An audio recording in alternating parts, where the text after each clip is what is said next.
Now it's time for Straight on the Point with Jesse T. from some undisclosed location somewhere in the world. Now, ladies and gentlemen, here's Jesse T. All right. Hey. All right. Yeah, step on up. Like the stylistics, the show is about to begin. The Brown Beauty is back on duty. Jesse T. It's a Jesse T show. And yes, we are here, and we're doing everything at the last second because I messed everything up at the last second, you see. What I did is I changed the whole game here. Are we live? We're live. Step right up. The show's ready to begin. What was that? The stylistic? Step right up, can't you see? Blues Magic. What was it? Wasn't it? Yeah. Blue Magic, right. Hurry, step on up. The show is about to begin. Is that all we know? Yes. Okay.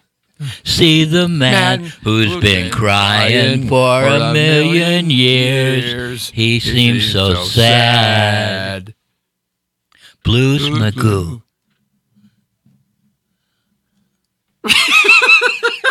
I was waiting for you to continue singing. I was waiting for you. What the hell you say, Bubba? I'm like Donald Trump. I forgot the words to the national anthem. Ain't no suck egg way. Marines are real sharp dudes. You like dudes. Here's the thing, and I bet all of you out there are culprits of this, but when you work in radio for a long time, music radio of yesteryear, where it used to be, where the disc jockey had a personality, and you got to scoot closer to me, otherwise. See, I got to. What are you doing here? You said get closer. Okay, there we go. Yeah, okay. Like Jay and the Americans. No. Just a little bit closer. No. This is how we start the roundup. No, it's good. It's good. Oh my goodness, he's pulling back. Holy moly! He's pulling back on me. Yeah, that's right. Okay, now we're gonna start that one all over again. Okay. Because when you pulled it back, I hit the off button. There we are. There we are. Oh, you see, now that is so much better. Back again. Oh, that couldn't be more perfect. I do not even listen to Jesse, the poor devil who is unadulterated eval. Leave it to the man, the technical genius of the Lee team. Lee Michaels. He kind of gets everything set up and ready for us. Okay, so this is the Jesse T Show. It is Wednesday in Southern California. The only problem when it's that far back, I can't see who's chiming in. So you got better eyeballs than I do? No, these are not reading glasses. Yeah, I'm too far away from the screen. Yeah, I can kind of see everybody a little bit, but Norma Sanchez just checked in, and hey, Linda Festig checked in. Hey, I can't see. That's too far back, man. Do you have a magnifying glass? No, but I'm going to give you another iPad. You are? Yeah. Okay, so I can see who's chiming in. Well, I got Instagram Live here at Instagram Live. Jesse Torrero, we're live right there. Instagram is blowing up right now. And Facebook.com/Jesse Torrero is blowing up too. We got a little competition going on here. Instagram on the right side, Facebook on the left side, and they're off and running. And there they go. Rising market to the front. Dovecoat is second on the outside by a length and a half. And here comes 20 grand. As they round the corner, down the fairway. It's Dovecoat in front by a length and a half. Rising is market. Come on, Dovecoat. Come on, Dovecoat. And we come down to the wire, and it's Rising market with the win. Ah! Just like the California lottery. Two people from the East Coast won the California lottery, and they each won tickets separately. Went to one ticket, of course. We don't know how many people participated in that one. Maybe 10, maybe 5, maybe 100. However they got together and did it. But can you imagine bankrolling $400 million? It was over $1 billion last week. Can you imagine bankrolling and given the tax up on that, you're going to walk away with about $250 million. What do you do when you walk away on a Tuesday afternoon and you get that lottery check for $250 million? What do you do? How does that change? How does that change your life? Would it change your life? Would it change your life instantly? A lot of people say, "Oh no, it won't change my life." No. I'm a Dan the Man. Would it change your life? Yes. What would you do if you won the lottery and you went through all the taxes and then on that Tuesday you went and picked up your check, or it was deposited wherever you wanted to deposit it, and bam, you're worth $250 million tax-free dollars. I could afford steak and lobster, have a nice meal, Right. give to the poor like Mother Teresa, Right. and bypass the TV pastors when giving to the poor. Well, Mother Teresa never gave to the poor. Mother Teresa would go into the top 500 companies of this country and the world. She would come in, like Leah Iacocca said, when Mother Teresa would arrive at Chrysler, she walked in, I just had my checkbook out, I signed it, and I said, you figure out how much you want. That's what Leah Iacocca said. Yeah, carte blanche, and that's what Mother Teresa. What are you gonna do? Mother Teresa shows up in your office on a Wednesday, right? And little 4'2" Mother Teresa, right? Old and 100-year-old woman shows up there, and what are you gonna say? Get out of here! It was highway robbery. Robin Hood. I mean, she was. She got, I don't know, probably over billions of dollars over her lifetime. He stole from the rich and kept it himself. And she, of course, turned all that money over to the Vatican. And the Vatican, of course, did the things the Vatican does, which is lots of evil. Okay, that's right. Pure, okay. Unadulterated But evil. what would you do if you won $250 million at the drop of a bucket? It's yours now. Bing. Tax-free after you pay your taxes. That'd be interesting to know what you would do. I figured out one time, the California lottery, when it was really big one time, I sat there with a piece of paper about 10 years ago, so we have to adjust for prices, and I figured out everything that I wanted in the world, everything that I could ever want in the world, plus, I mean, I really was grandiose. Like, instead of having a couple of cars, I'd have 3 really cool classic 70 muscle power cars. Okay. I'm not a big boat guy, but every multi-hundred-win millionaire needs a boat and a crew. Right. So I'd have a boat and a crew, and, I really went grandiose, far more than I would ever go, because I'm not a big boat guy and I'm not really a big car guy. Right. So, and I figured, okay, I'll change the way I'm living. I'll go from the 2,000 square foot house to, 5,000 square feet maybe. I mean, I get lost in that kind of house. 5,000 square foot house is like, how many rooms is Mama T and I going to be in? Right? So I wouldn't buy one of those 50,000 square foot houses or 90,000 square foot mega mansion giant houses here in Bel Air. So, I mean, but I went grandiose for myself. I'd have a couple, maybe a half a dozen tailor-made suits, right? And shirts, and that's about it. But that's it, grandiose, okay? And I figured, this was 10 years ago, and I mean, I'm talking about giving money to my folks, giving some money to the few people I know, giving some money to my children, which were 10 years younger at the time, but nevertheless, setting something up for them in a trust. And I figured $5 million. $5 to $6 million would have covered it. Maybe $7 million. Because I'm not a guy that wants a lot, and I don't have a lot of debt anyway, so I don't have a lot to pay off. And my family isn't the one that wants the 96-inch screen TV, to cover the whole theater in the house. So I figured 10 years ago, $5, $6, $7 million would be it, right? That's grandiose. That's like beyond for me. So let's make up for 10 years and add a couple $1 million to that, right? So maybe $10 million. Everything I'd ever want, and I'm really stretching. I'm really stretching. Well, you're a real estate guy. What would a 5,000 square foot house in a nice neighborhood cost today? Yeah, $700,000, $800,000 to $3 million.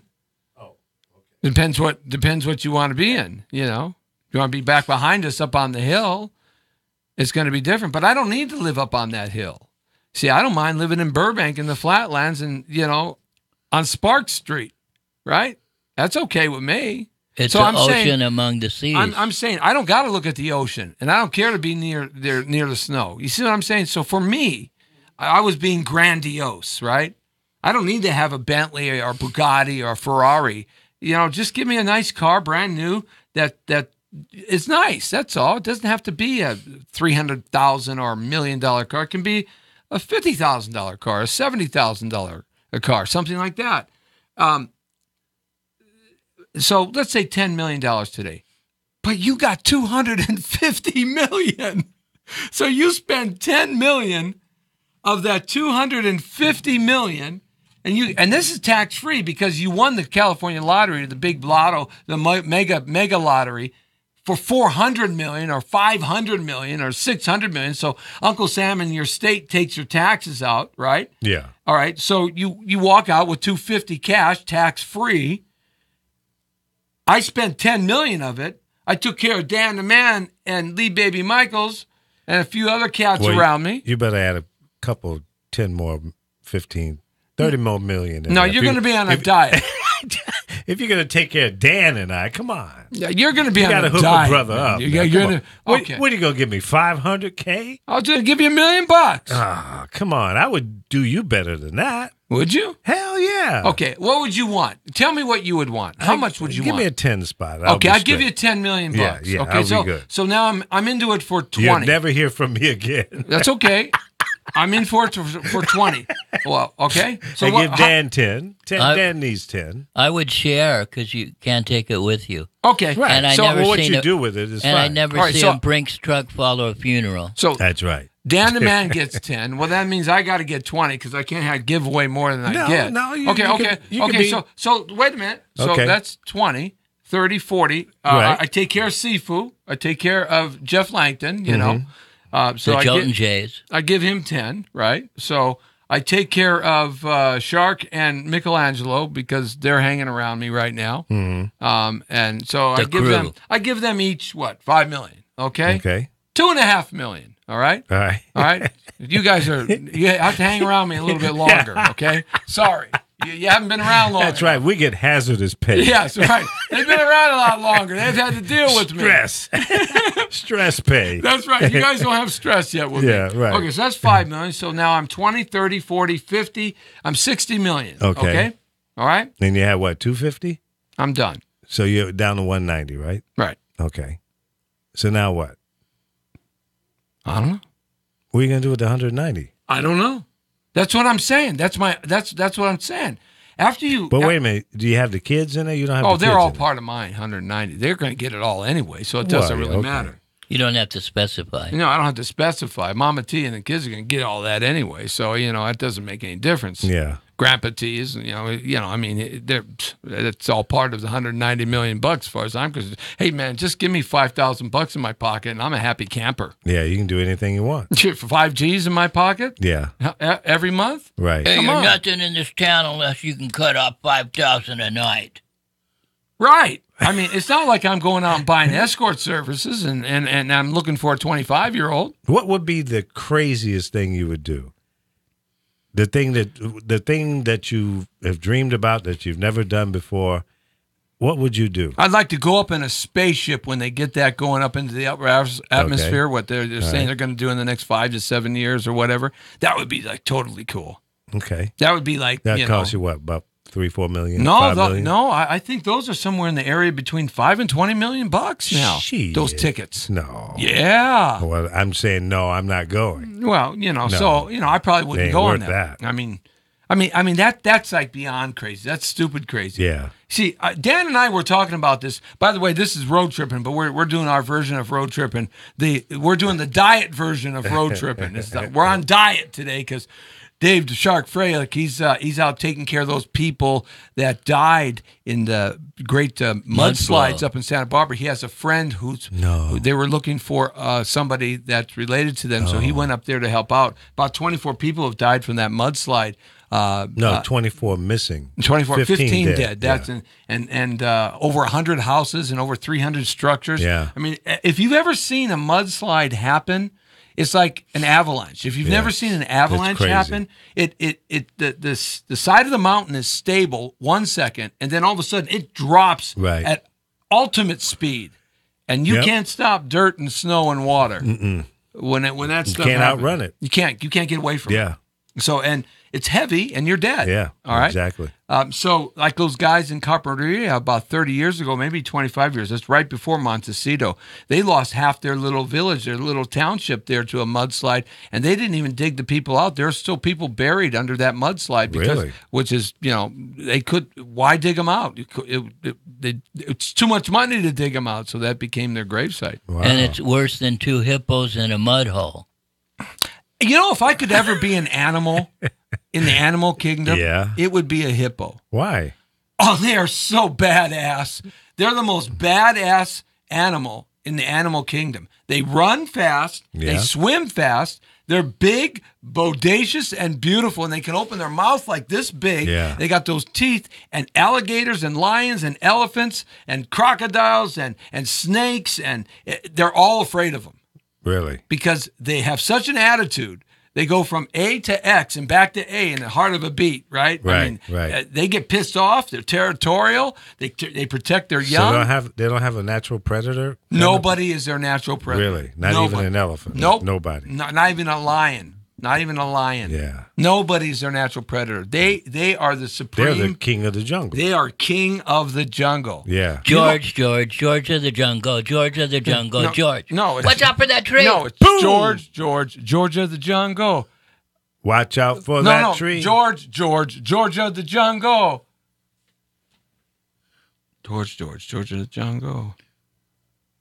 Yeah, watch out for that tree. He smashes into the tree. There was a verse right in there. But anyhow, so as strong as he can be. Yeah, there it is. Or something like that. George of the jungle, strong as he can be.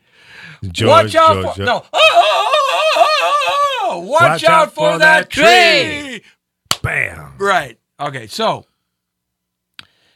even George of the jungle and Tarzan, his cousin, right? And Jane.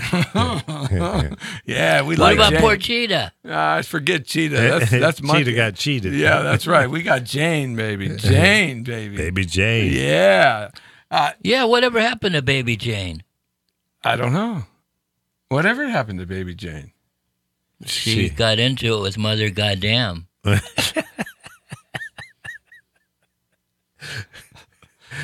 Only Dan the man could come up with something like that. I get it. Yes, thank you. But even schooled people that live out in the backwoods of Africa where the hippos are, they when there are hippos in the water, they stay away from the water. Especially if they're boogalooing in the water. Can you imagine 2 hippos making love in the water? I mean, yeah. You talk about. I mean, that would be something. That could get kind of nasty. Boy, you talk about some butt slapping, man. They make the Kardashians' ass look small. How is it the Kardashians end up in every butt joke? Because they got butts the size of the Grand Canyon. Everybody thinks that's beautiful, and I think it's butt ugly. I don't like that big butt.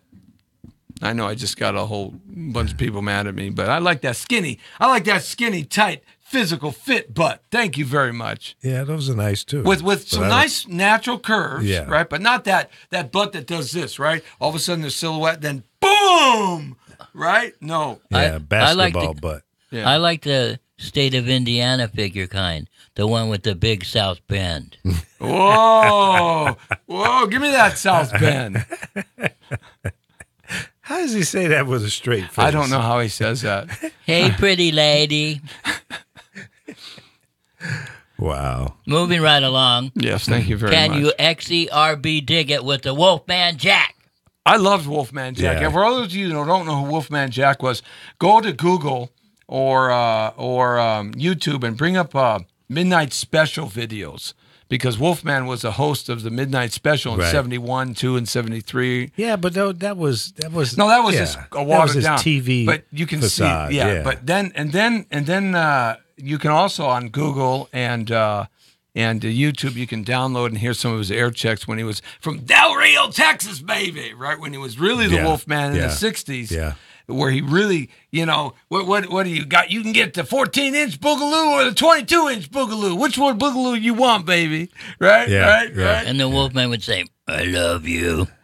Yeah.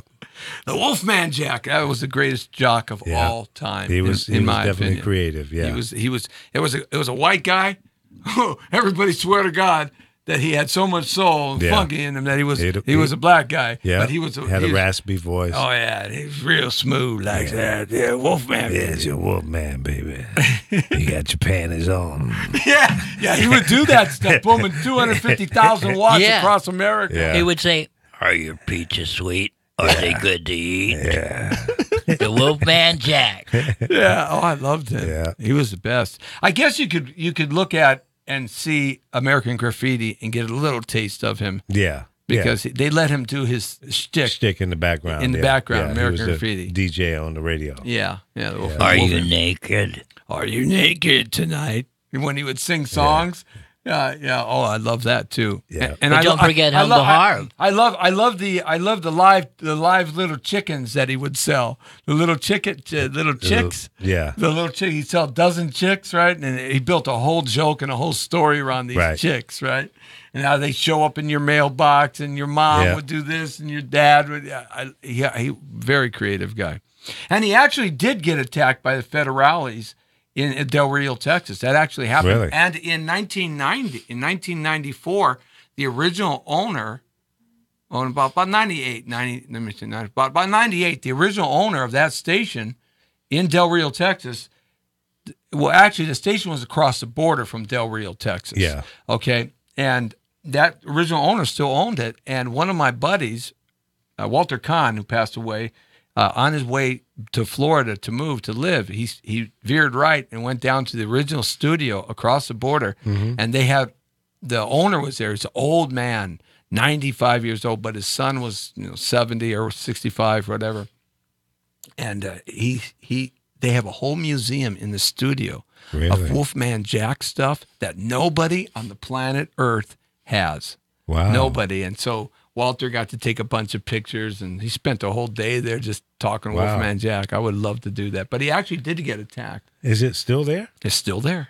Really? Yeah, still owned by the family in Mexico. Yeah. Across the border. How far across the border is it? 30 minutes. Really? 40 minutes. Let's roll down there. Yeah, I'd love to do that, man. Yeah. It's a 250,000 watt station at the time. Yeah. They could hear you in Jupiter. Is it still on the air? Yeah. At the same 250? No. Really? There's international barriers now Oh. that stop it from doing that. Otherwise, we'd be getting it on our teeth right here, even to this day. Yeah, I used to hear it here in L.A. Yeah, I used to hear it off Dan the man's ass. Okay. No interference. That's right. Clear channel all the way from Del Rio, Texas. Yes, it's a Wolfman Jack show. Yeah, but anyhow. Now, I always had this idea in my head, was it Wolfman Jack or Wolfman Jack? No, it was Wolfman Jack. Yeah, but that would be cool too. This is the Wolfman Jack. Yeah, that's right. Back in the day, Right. Jack Hey, was Jack, kind of used that way. Yeah, it you was, know? yeah. Yeah, Jack, what's up? What are you doing, Jack? Come Yeah. on, man. Jack, Right. what you do? It's like man, or Yeah, it's like homie, exactly. or it's like, Yeah. bro, Right, exactly. right, yeah. all that. And carjacked had a different meaning back in the day than it does now. Yeah, that's What true. did carjack mean? I'd rather not say. It was what was going on when the music was playing in the front seat while you were playing around in the back seat. Oh, yeah. Yeah. I sometimes got stuck in between the seats and in between the sheets. I went to a drive-in with my girlfriend, her sister, and a mom. The sister and the mom were in the front seat, and my girlfriend and I were in the back seat. So when mom nodded out, Oh, no. Oh, no.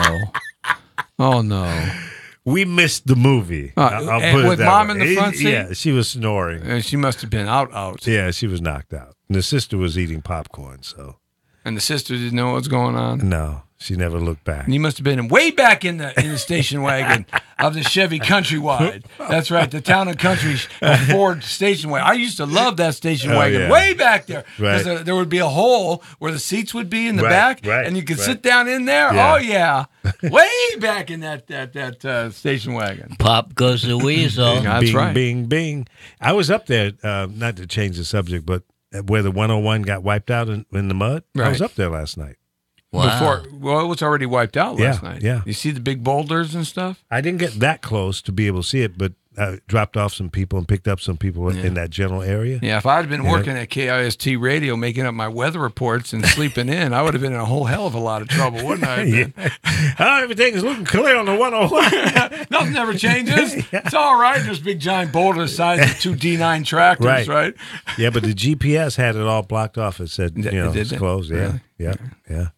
Yeah, it's red dotted lines. Hey, man, no vegetation. That's what happens. It's going to happen for the next couple of years on heavy rainstorms.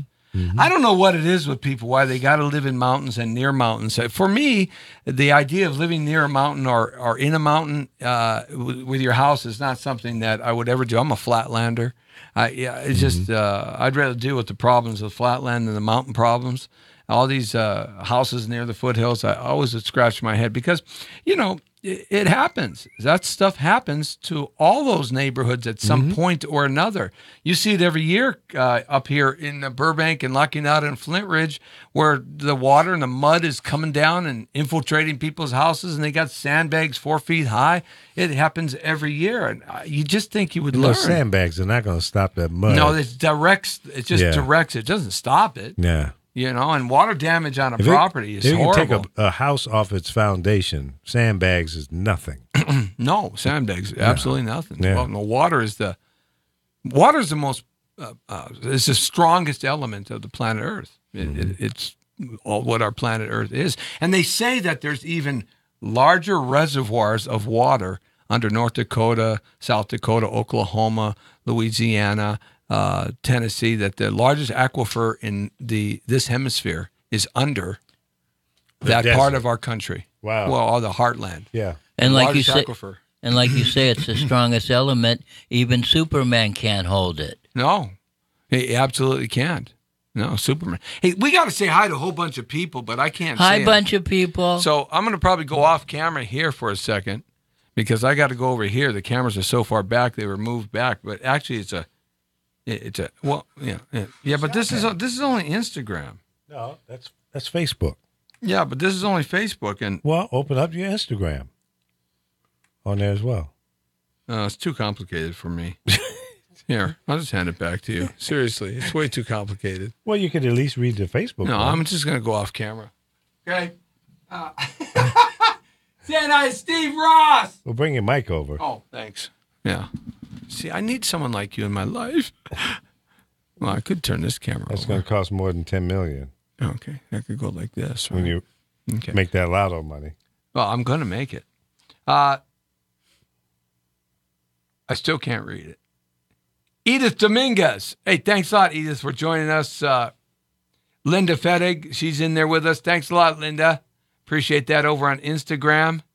Saying hi to Callie. Hey, thanks a lot, Callie. Saying hi to yes, thank you very much. Claire something. I can't. Yes. Man, I gotta get some other glasses. That's all there is to it. I've been hesitating. Yeah, what's up with that? When you win the lottery, make the first thing you buy some glasses. These 99 centers aren't working anymore. So it's just reading glasses? Yeah, Rafa. What power is it? The max. Yeah, the max you can get on the stand at Best Buys or wherever, Costco. Yeah. Saying hi to Jane. You're that blind, huh? Yeah, I'm a big spender, man. See, Jeff Langton, see who has us on? The Jolton Jays. Neither Jimenez, Norma Sanchez. Normita. Uh-oh. There we go. Okay. All right. Anyway. Oh, what happened there? Dan the man, did you? Oh, my battery went dark. Dead. My battery just went dead. Oh, no, there it is. Oop, there it is. You know, I'll bring you guys back up here. Technology, don't you love it? Yes, this is Real Radio, live. Winging it by the seat of our pants today. There we go. A momentary snag. A snag. All right, Roundup, Wound Up. We're doing it here today. Having a good time, just shooting the breeze with you on a Wednesday in Southern California. And we were going to talk about some things. And one of the things I did... The witch hunt. I did want to talk about is this witch hunt. You say witch hunt. No, not witch hunt. It's a witch hunt, not the hunt over there and the hunt over there. It's a witch hunt. Do you think, Dan the man, that Hollywood and the sexual harassment stuff... Now, we know that some people have been really, really harassed badly, okay? Which is wrong. Which is wrong, and we do know that.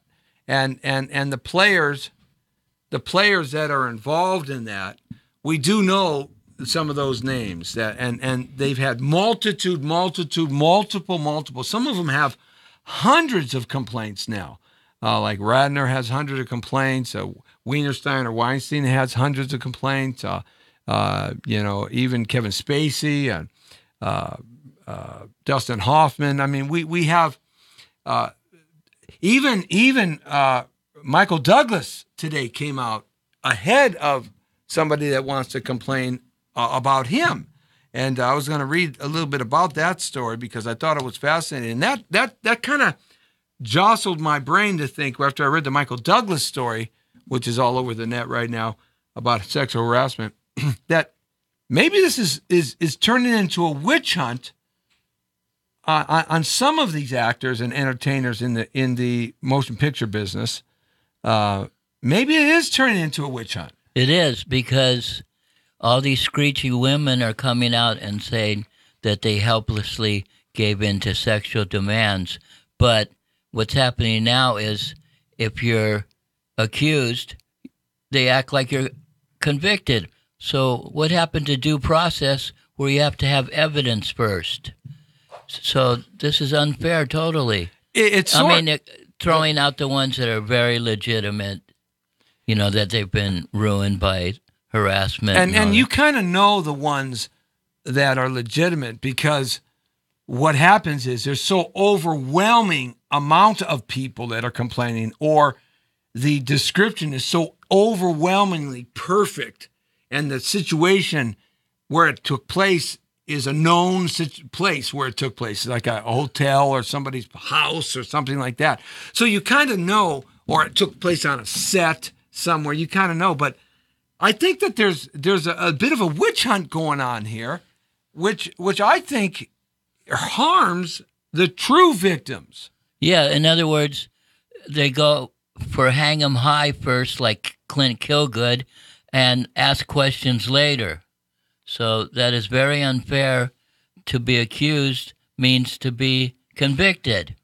It's due process, evidence first. It's sort of like when you were at work maybe 20 years ago and 25 years ago, if anybody who got wronged and they were not of the white race, they could be Latino, they could be Asian, they could be black, they could be of a different religion.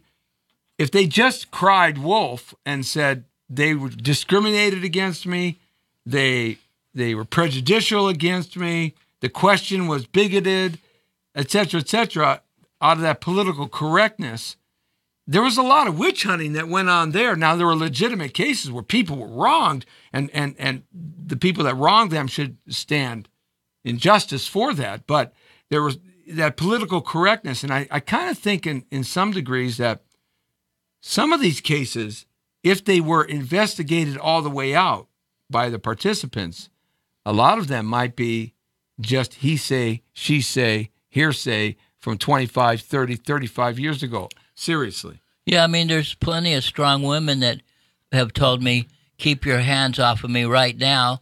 So not everyone is helpless. And what part of no don't you understand? So, but it seems like all these ones coming out now, out of the closet, are saying that they were helplessly pushed into the situation. But I don't think that's always the case. There's plenty of strong women out there too. Well, like Michael Douglas, been involved in the entertainment business his whole life. Of course, his dad's Kirk Douglas. We saw him at the Golden Globes come out and with Catherine Zeta-Jones, his daughter-in-law. But Michael Douglas was just he's going to be accused by somebody. So today he got out in front of it, and he's fighting that accusation from he remembers the woman, and the woman said that he masturbated in front of her, and he doesn't remember that, but he fired her for some other reasons that when she was working for him in his company at some time 25 or 30 years ago, and she went on and to have a career, but then she said she was blacklisted by Michael Douglas, that she couldn't get a job anywhere in the business again. Now, you got to say to yourself, how much is that true and how much isn't? How many people have been accused of something that they actually never did? And what about Sorvino, the father of the actress daughter that said she was blacklisted? Yeah, well, that was a Harvey Weinstein thing. And we know that Harvey Weinstein is guilty as sin. This guy has hundreds and hundreds of superstars coming out and pointing. And there are photos and photos. In fact, Oprah Winfrey, our next president? Yeah, our next. Oprah Winfrey was Harvey's best friend, and she knew Harvey for years and decades. And anybody at that level of the entertainment business knew everything that he was doing. You just don't live in a life of a bubble at that level. People know what you're doing. They may not say anything. It may look the other way. And it just makes me sick to see some of those pictures with Oprah and kissing up and nibbling Harvey Weinstein's ears and all this. And there's one picture of an English actress, and she has this intrepidation, this fear on her face, and Harvey's nuzzling up to her, and Oprah's saying, go ahead. You can see the picture. It kind of says 1,000 words, but, he was guilty of a lot of things. So you can understand somebody like Paul Sorvino and his daughter and him saying, if he'd have known then, I'd have killed him. So in that respect, in fact, Harvey Weinstein got in a fight just recently. Two guys came up to him at the end of a night at this dinner house and called him out, smacked him in the face twice, almost knocked him down. The two guys were drunk, and no charges. Did he use Krav Maga? I don't know what he used. He probably used crack agenda, knowing Harvey. But so, is this a witch hunt now? Is it turning into a witch hunt? And if it is, that's got to stop, because the victims really get hurt by that. I don't have an answer for that, but it sure seems to me that this thing is crossing over to a witch hunt, especially when you have somebody that's accused of one thing and there's evidence that says that they didn't do it. They weren't there, or they were cleared of that potential problem, and yet their name has been smeared already. You see, that's the thing about this. Their names get smeared quickly, and so it harms a lot of people, because once that happens to you, you never recover. You just never recover the same way. That's what happened to Fatty Arbuckle in the 30s. Yeah, but everybody knows that those cats in the 20s, the silent era, Charlie Chaplin, Groucho Marx coming out of the silent era, Fatty Arbuckle, these guys, Fatty Arbuckle was well known to like 12 and 13 and 14-year-olds. Oh, yeah? Yeah, this was you see, this pedophile ring going on in Hollywood has been there for a long time. It was well known that the Marx Brothers, at the end of every scene that they did, they had to lock them up in cages because they would split the studio and go looking for girls. It was well known that Charlie Chaplin liked to go hang out at Hollywood High School and introduce himself to some of the young girls there, 14, 15, 16 years old. So did Errol Flynn. And Errol Flynn did the same thing. So, I mean, these are things that Hollywood knew of itself. So you can't tell me Hollywood doesn't know about people like Oprah Winfrey and stuff like that that are complicit in this information. You can't get away with something unless, at that level, unless people are willing to shut up about it and not say anything. Yeah, hush money. Well, hush. Like Rose McGowan was saying they were offering her in regards to Weinstein. And like she said, I scare so people will care. Yeah, I mean, hush money and also hush power. Hush power. That's really the thing there, hush power. So that's my thoughts on that is I think we have to be very careful to make sure that people have their due justice and their right to defend themselves, and they are, innocent until proven guilty, unless it's just an overwhelming amount of evidence that comes up against them, and they're just faced with so many people coming at you. I mean, it's inevitable, but yet they still have a right to their due process. That's what makes America great. We live by the rule of the law.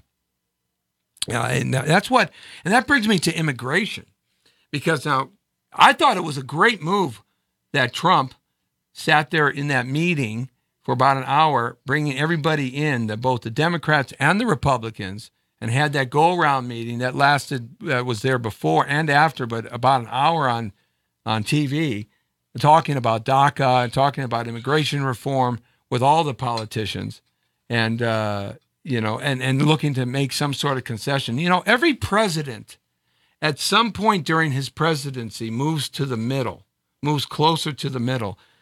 The trick is to move to the middle, whatever your side is on, but not lose your base, to not lose what fundamentally put you in the office. And I think Trump is managing that quite well. I have no problem with him making deals to make that happen, but he better damn well build that wall, because the wall needs to be built, period. To keep out the terrorists. Well, to set a signal at the very least, to send a message to the world that we said we're going to do it, and we're going to do it, and whether you can dig around it, dig over it, swim around it, fly over it, crash through it, we still need to build that wall, not a fence. Like Nike, just do it. Yeah, it's just got to be done.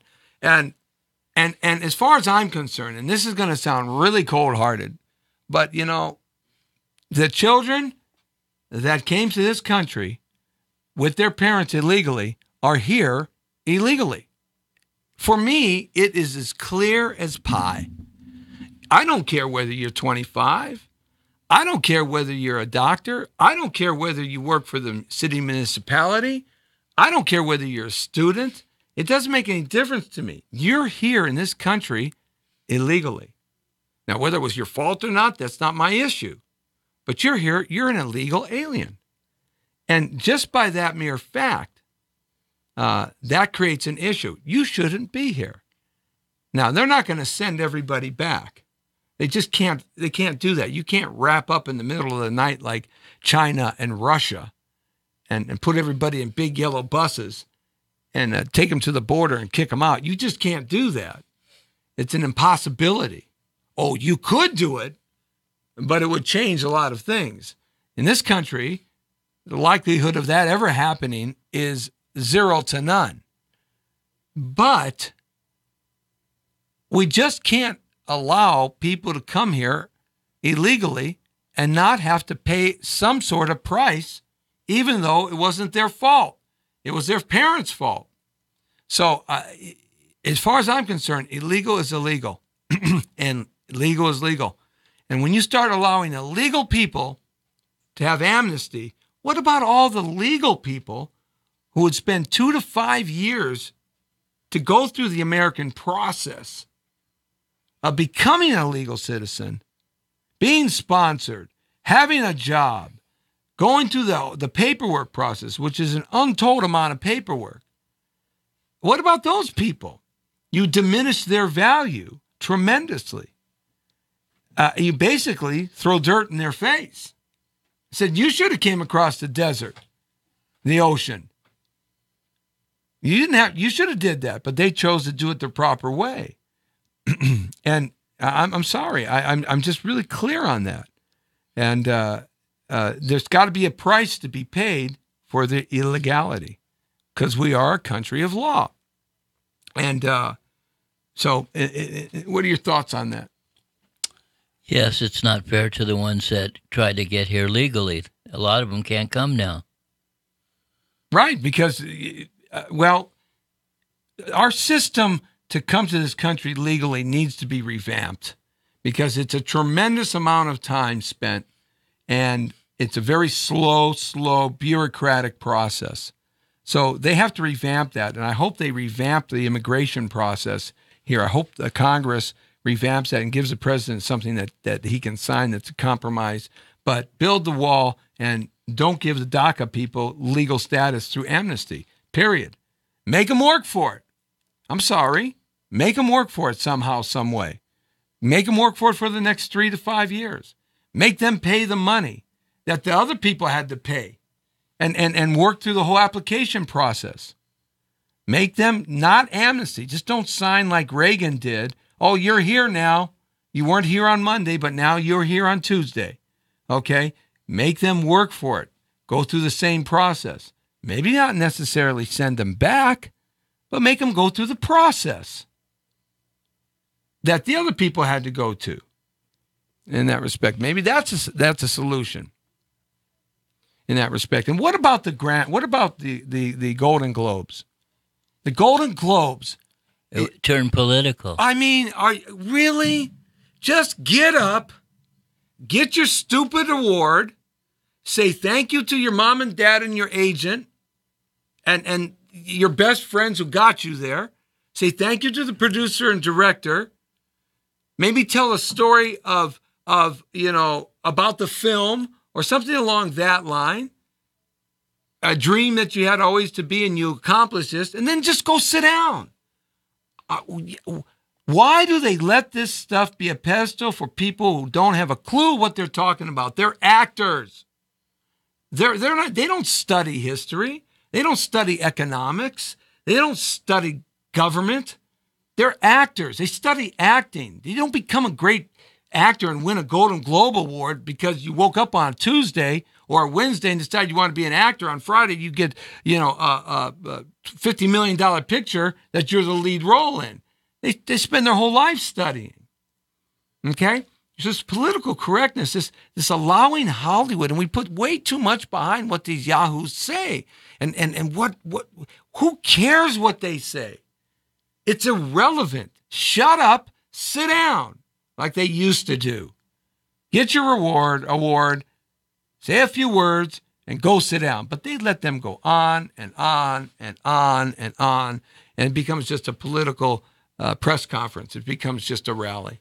And unfortunately, the left-wing lunatics that run Hollywood, that allow all this pedophilia, that allow all this deviant behavior over the 100 years, and a lot of other things, unfortunately, they allow that to turn into a left-wing show, a left-wing lecture. That's what it becomes. And if you're on the right side, the conservative independent side, and you get up there, you'd be lucky if they're going to shoot, the camera's going to shoot the disdain on all these people's faces. So you're going to get branded a bad guy by the audience because everybody's going to have these terror looks because these people are actors. Do you believe really that all of them start crying because they cry of emotion? Come on, they're actors. That's what they do. That's what they do. Illusion. To get their way. That's what they do. So, I mean, I just think that these award shows have gone way over too much political. Just like football. Political. Yeah, and all of a sudden now, the NFL is down 20% in the last 2 years. 20% they're down in ratings. And why is that? Oh, people say they don't want to blame because the Cats took a knee. Well, I'll say it. They took a knee. That's why. It has nothing to do with anything else. Of course, NFL games are pretty friggin' boring except for the Super Bowl. You know, there's no difference between the Rams and the Giants. They all run the same type of offenses. Used to have a team that threw a lot. Then you had a team that ran a lot. You had a team that blitzed a lot. You had a team that held back. There was some contrast in the game, in the players and the team's strategies. Now it's just, right up the middle, 4 yards and a cloud of dust. Right up, down yonder, down yonder, down yonder. All these throws. It's the same game over and over and over. The game has lost a lot of its skill to speed and athletic ability. And it's dangerous because all these former players are coming down with ALS, like Dwight Clark of the 49ers and all the head trauma. I think one of the best movies that Will Smith ever did was the movie about the doctor that first broke the concussions in the NFL. That was a terrific movie. Now, there's a good movie that's a movie that exposes, something that had been wrong, and they knew about it. The NFL knew about it for years, but they looked the other way, just because of the money and the glorification and all of that. But nevertheless, look you got the NFL being completely politicized now, to the point that 20% of the audience in the last 2 years, it's gone down that much. And the biggest part of that 20% has been this year. Unbelievable, that we allow politics to seep into things where it shouldn't necessarily be. People want to be entertained by entertainers. They want to be entertained and enthralled by good performances on the athletic field. That's what they want. But we get all this regurgitated stuff from people who don't know what they're talking about most of the time. And who cares? I pay you for this service. Do it, shut up, and go home. Or let me applaud you for how great you are with what you do. Let me feel good about that. Let me award you with my viewership and my ticket price. But don't hit me with all of that. This is crazy. So you think Trump is doing all right this first year or not? He's trying, but they don't like someone that's not a politician. No, he's out of the envelope. He's a businessman. Well, isn't America just been a corporation from the get-go, really? Hasn't it been a business right from the beginning of time? It really has. My argument America has been a corporation from the beginning. It's always been about business. It's always been about making money. It's always been about taxes. There's an interesting study here about taxes. It really is. It goes all the way back to the Protestant reform of 1515 and Martin Luther, 1517, 1525, all the way back to the Council of Trent. And the Roman Catholic Church created the Dark Pope, that is the Jerusalem Order, the Jesuits, at the Council of Trent, 12 of them, and gave them the first papal bull. Papal bulls are the rules and regulations that the Pope follows by. Constantine gave in 325 AD the first papal bull, which was all the souls of the world belong to the church. And the church has the right to tax all those souls.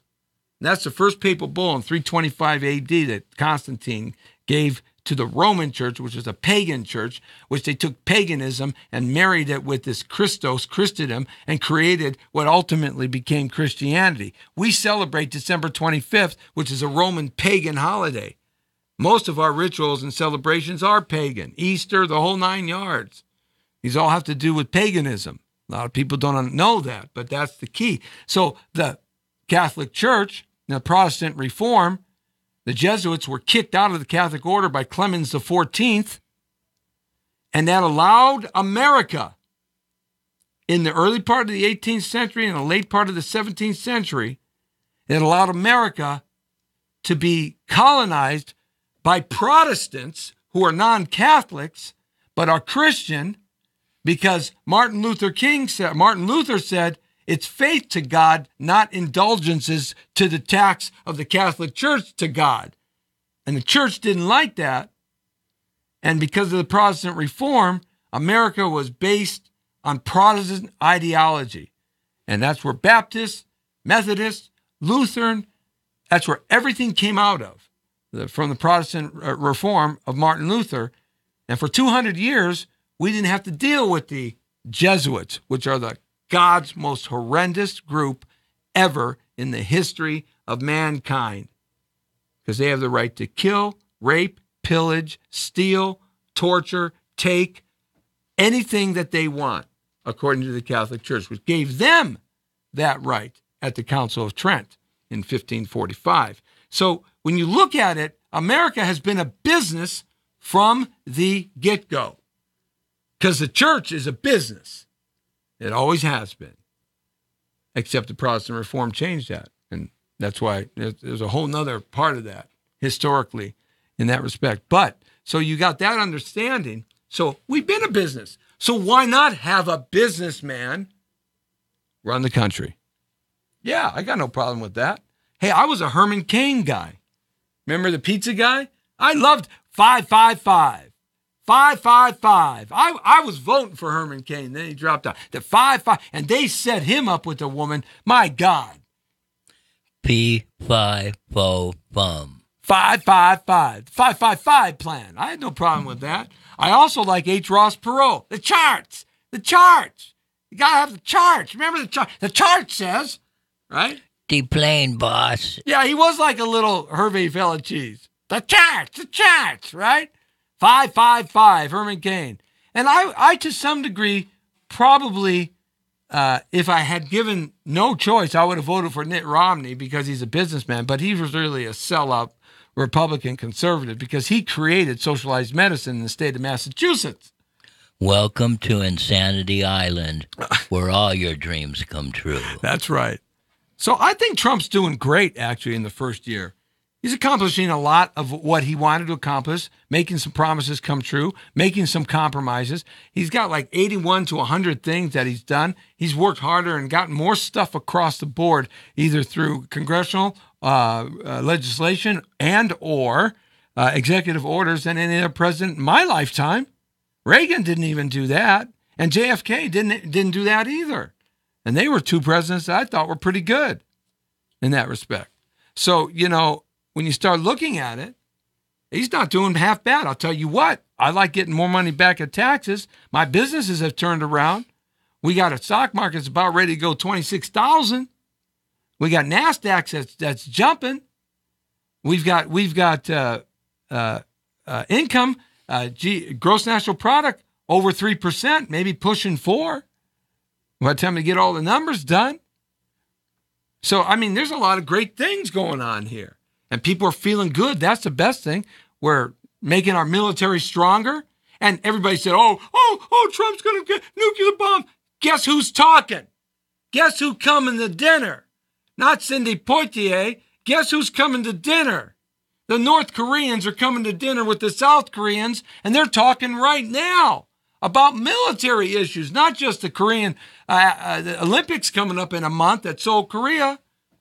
They met at the 38th parallel. They're talking about these things. And they weren't doing that for decades. I mean, decades, face to face. Gee whiz. Oh, he's going to blow the bomb. He's going to shoot the bomb. He's going to shoot. Come on. Wasn't that Carla Thomas? Gee whiz? Lee Michaels? Yeah. Thank Gee whiz. Thank you very much. Really? Oh, I didn't know that. You know Irma Thomas and Carla Thomas. You know who I met? You know who I met? Who we met on Friday?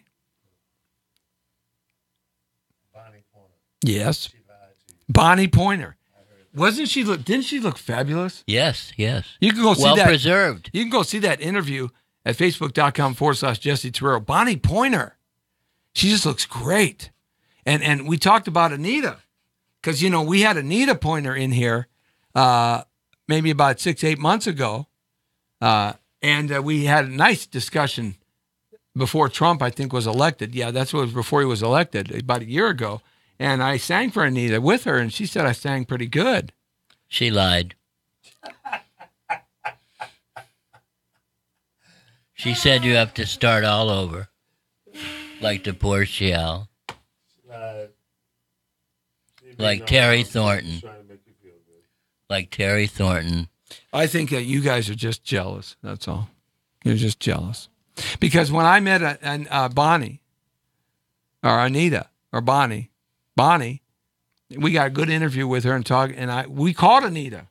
We actually called Anita, and we had her on the interview too, Anita and Bonnie, and I told the story about that, and Anita laughed, and Bonnie said, well, can you sing? I said, yeah, so I sang a little tune, and she looked at me, outspoken like Bonnie is, much more outspoken than Anita. Bonnie gets right to the point. She's like Bonnie was like the lead. She's the lead singer. She was like right to the point. She goes, "You need some work." Hey, It's Jesse T. It's me, Jesse T. Come on. What more can he be? I can just be me, Jesse T. That's all. Taking care of business for That's you and right. me. TCB on the JOB. Looking for some gigs to get you involved in. And I'll take my cut too, okay? 5%, 5%, 555, 555. Oh, I thought he was a great guy. I loved him. The 555 plan. And I liked H. Ross Perot too. I thought he was terrific. And I love Donald Trump. Hoorah! Yeah, the Trumpster. But I did post up something on my Facebook site, Donald Trump playing the accordion. Did you see that, Lee? Yeah. Is that funny as all get out? I would waste my time. That is funny as all get out. He's got his hands, because his hands go like this, right? Yeah. And this guy put an accordion in between his hands. Yeah. And every time he talks, he's making music with his accordion. It's so funny, man. The Blue Danube Waltz. Yeah, it's pretty hilarious. Or was it Lady of Spain, I Adore You? Lady of Spain, I adore you. See? Look at that, man. Not bad, huh? I mean, Not bad. Yeah. Keep it at that. Oh, my goodness. Roundup, wound up.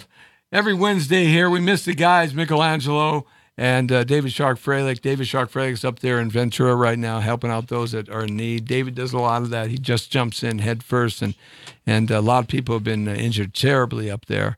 Those mudslides are just horrible, and they happen overnight, and there's still mudslide watches, even though it's pretty dry right now. The water's still in the mud and in the dirt on the side of the mountains. Nothing's holding them together. So, we gotta really give that good thoughts and send our prayers out to all those folks and the people who are still looking for family members and such like that. Hey, Roundup, wound up next week right here from 5 to 6. And tomorrow we have the great actor Tom Sizemore. We're talking about AAA, baby.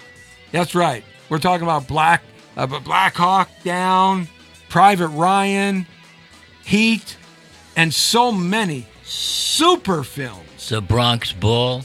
Tom Sizemore is going to be in studio live right here on the Jesse T Show. We're bringing you the very best in Hollywood. Tom Sizemore. We're going to be talking the issues and having a good time with Tom right here tomorrow at 5 o'clock. Live in studio. Want you to be a part of it. Well, that's it, man. The world according to Torrero, and you're straight on the point. It's Roundup, wound up, baby. Hoo! Dan, the man, the real dog. Praise the Lord and pass the ammunition. That's right, the big man. You have a good one. Take care. And the Brown Beauty is off duty. Yeah, Tom Sizemore, man. See ya. Tom Sizemore. You guys got to come on. Tom Sizemore, you got to say hi to him. Tom Sizemore tomorrow. Tom Sizemore. Tom Sizemore tomorrow. See ya. Stay tuned.